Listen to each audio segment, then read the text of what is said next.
So it gives me pleasure to introduce our second speaker, Dr. Riyad Shdeed. I don't have to say much about Dr. Riyad Shdeed, but because I think everybody here knows him, you are from Lebanon. And he is a professor and an administrator and an energy specialist. He has so much vast experience in all these three fields. He received his PhD degree in electrical engineering in 1992 from Imperial College, University of London. Upon graduation, he joined the American University of Beirut as a professor of electrical engineering, and since then has been active in teaching and research in areas of electromagnetism, renewable energy, and energy systems modeling and planning. Professor Shdeed carried out for more than 10 years numerous consulting activities in the area of energy and climate change for international agencies. I had the pleasure of working with him as well. He worked with UNDP, ESCWA, UNFCCC. In 2002, he was appointed a member of the board of directors of the Lebanese Electric Utility, EDL, and in 2007, he was nominated as advisor to the Minister of Energy and Water in Lebanon. In 2008, Professor Shdeed was appointed president of Fahd bin Sultan University in Saudi Arabia, and in 2010, he was selected to lead a team of around 60 experts for developing the American University of Abu Dhabi in UAE. From 2013 to 2017, Professor Shdeed was the president of the Rafiq Hariri University in Lebanon.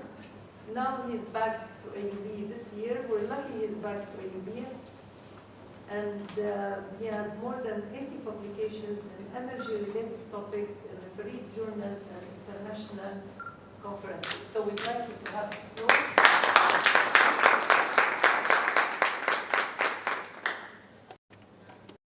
So let's get the ID. Yeah,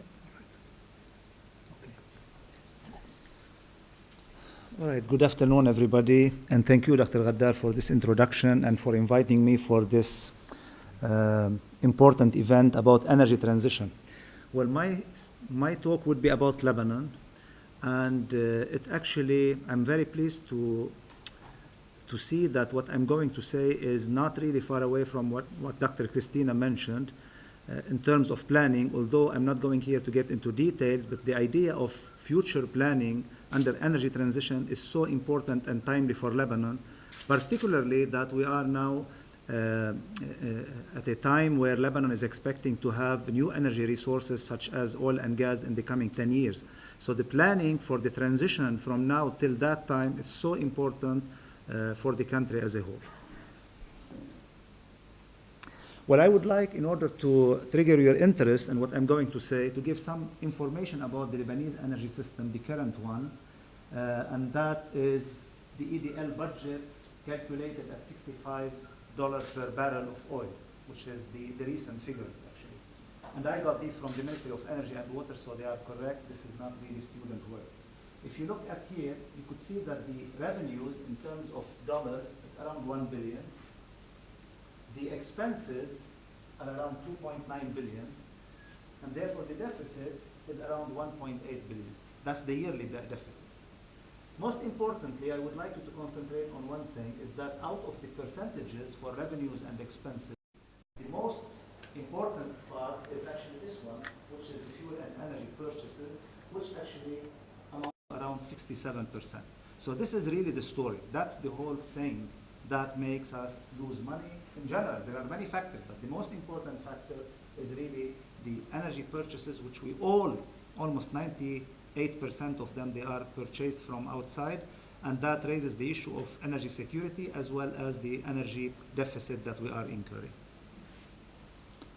The second thing that is also important to my presentation is to show you the calculated cost of electricity, production cost of electricity at different power plants in Lebanon, which all operate either on fuel oil or on diesel oil, and some of them are purchased from Syria.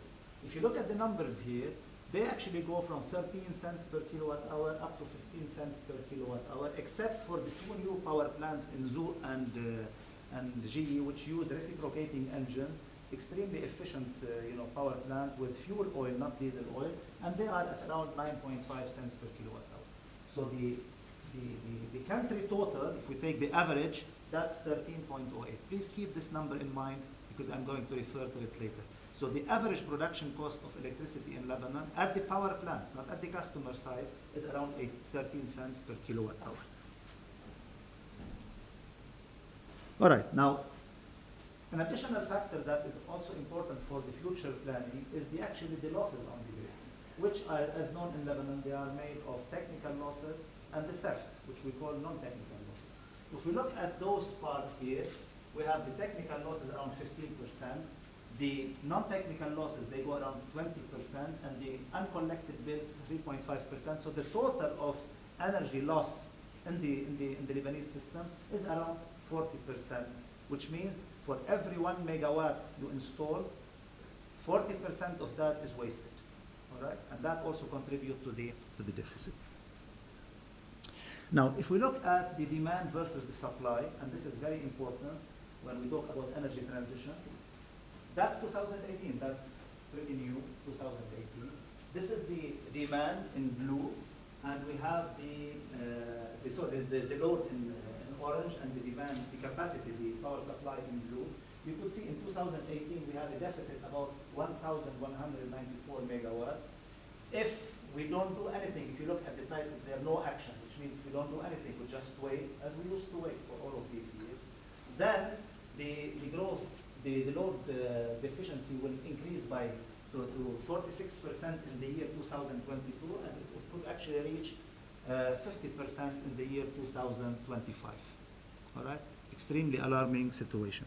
Now, if we implement what the ministry has proposed, because you see, the ministry has proposed a plan which was ratified by the parliament and by the cabinet of ministers in 2010, 2011. If this is implemented, meaning that if we add capacity in the Beirut power plant, a new power plant, by 2020, and if we add another power plant in Zahrani by 2022, including Sil'ata 1 and 2, all operating on fuel oil, and if we take into consideration that we have to replace the old GE power plant by a new power plant in 2023, and if we convert the small power plant in Sur B'Albar to combined cycle instead of having them open cycle, if all of this is done, by 2022, then the chance is that in 2022, 2023, the supply will exceed the demand, hopefully, but at what cost?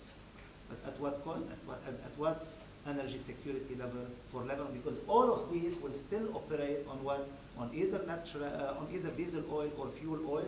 Because by 2025, it is unlikely that the natural gas will reach the power plant. Because everybody is saying that needs around 10 years, 9 years. We are now in 2018, so 10 years will take us to 2028, not 2025. Which means all of these will continue to operate on diesel oil and fuel oil. Now, what are the pillars, from my point of view now, of sustainable energy transition? What should we do in order to propose a different or an alternative approach to meet the demand, as Dr.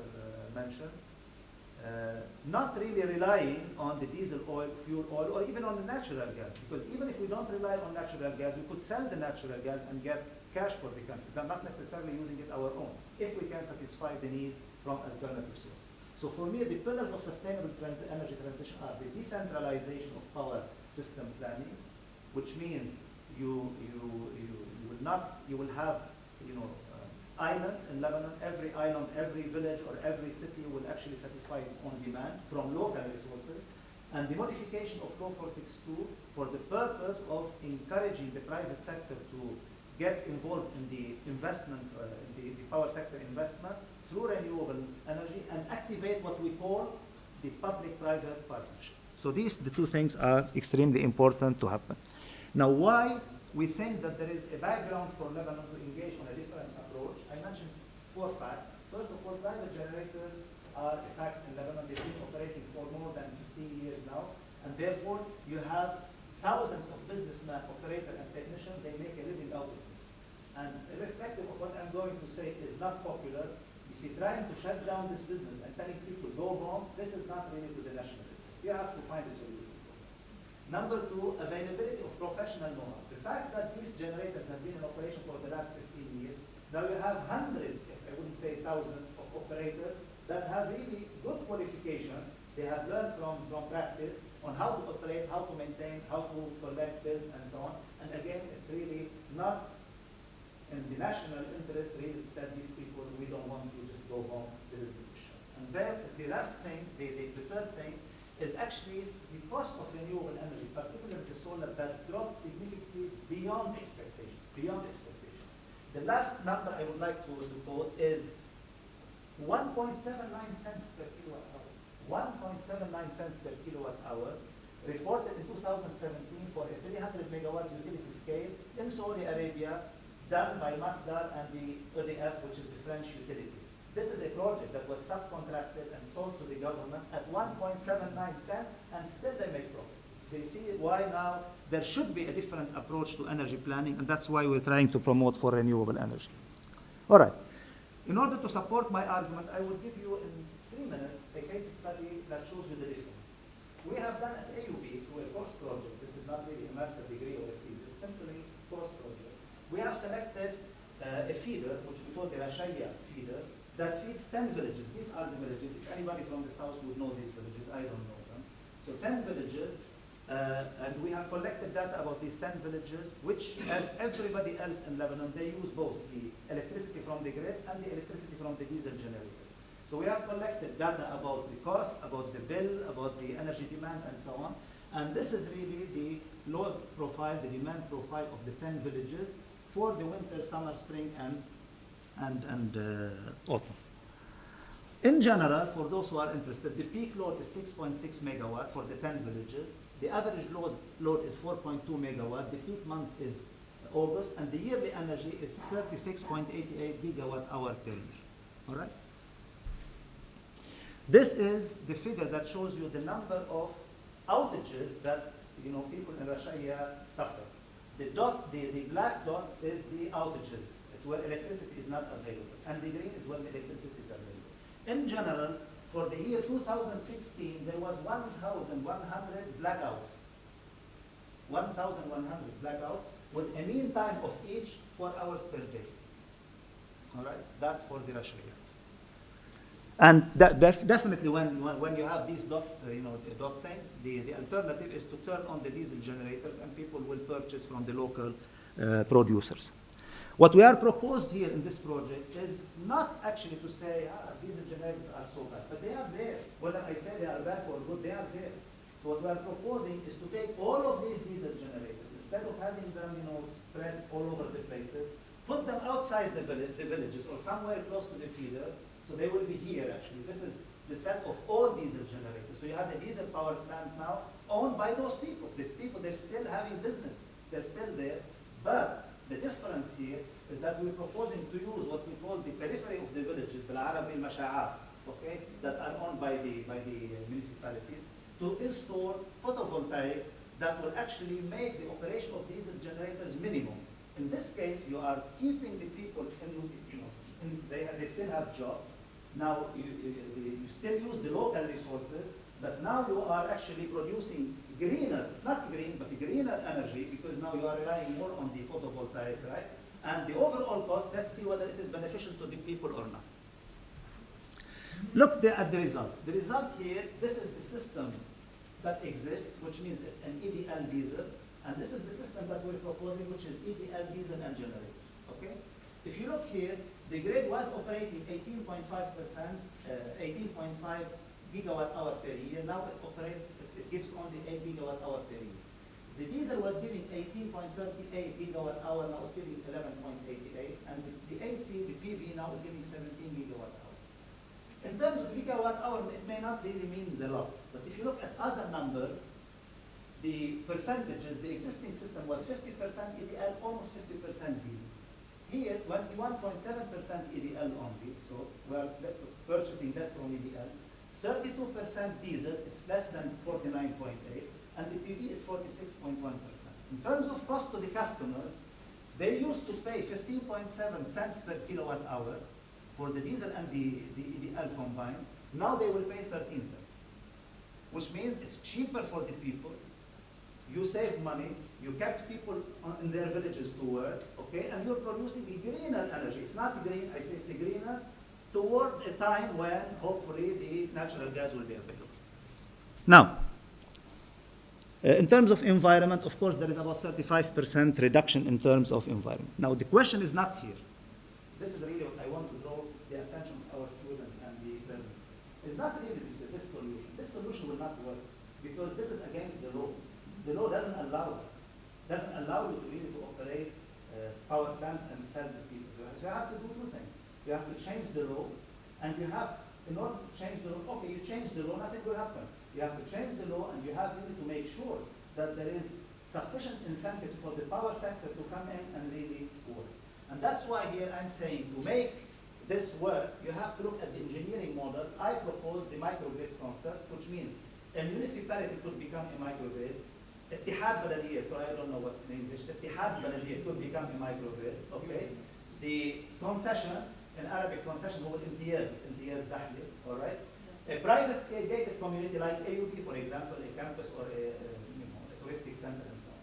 But even if you identify that, how would you actually make this work? Again, you need a business model. The business model could be through a lease contract, it could be through a management contract, or it could be through a power purchase, public-private partnership agreement. Look at this, whether this would work in Lebanon or not, or whether we have really the experience in that.